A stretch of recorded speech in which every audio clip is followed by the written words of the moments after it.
You just got paid. The money hit your account an hour ago, and somehow it already feels like it belongs to someone else. You told yourself you'd save this time. You had a plan.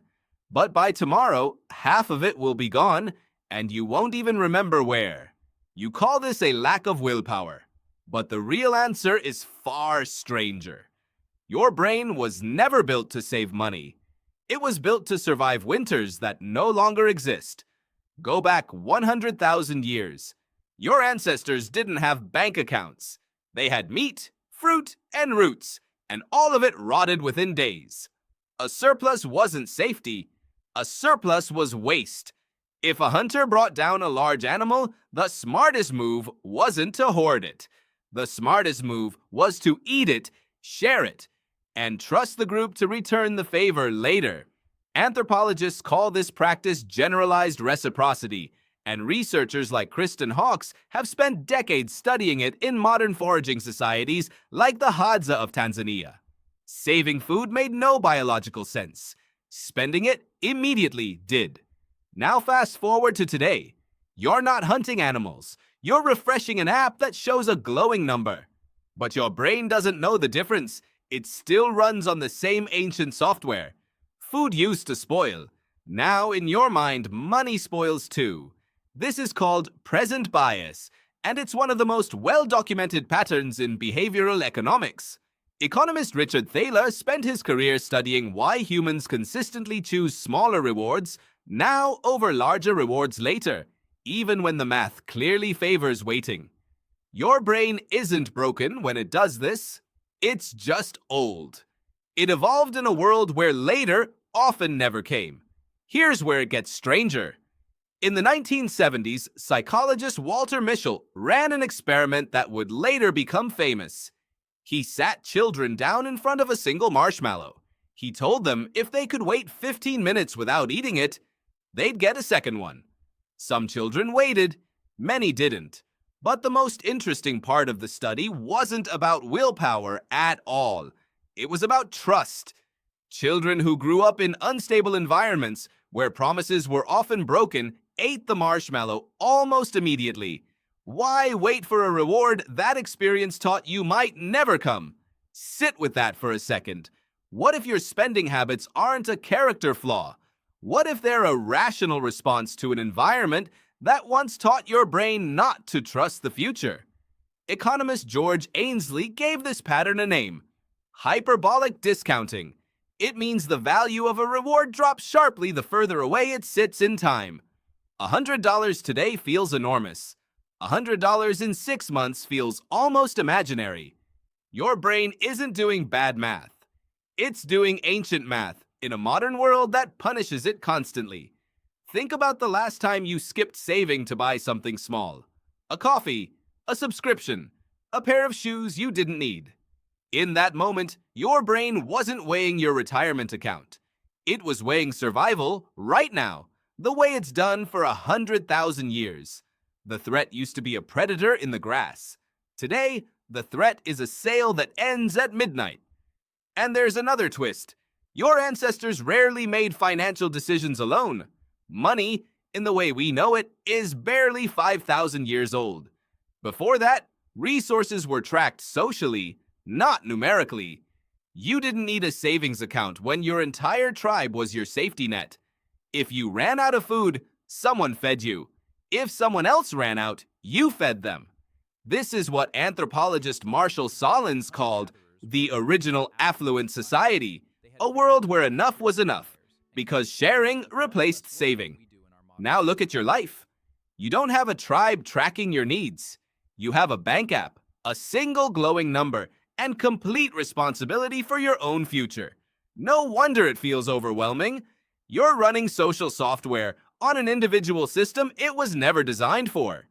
Here's the twist most people never expect. Saving money isn't natural.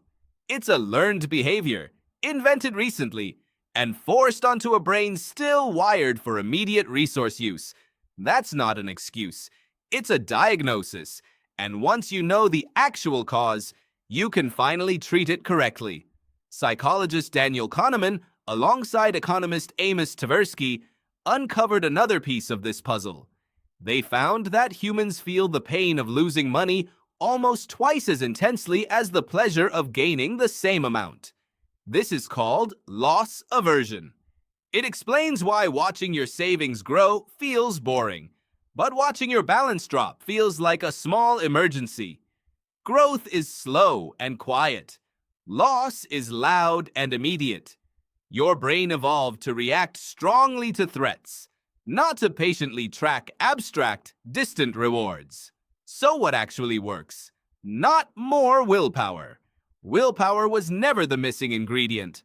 What works is tricking your ancient brain into treating the future like it's real.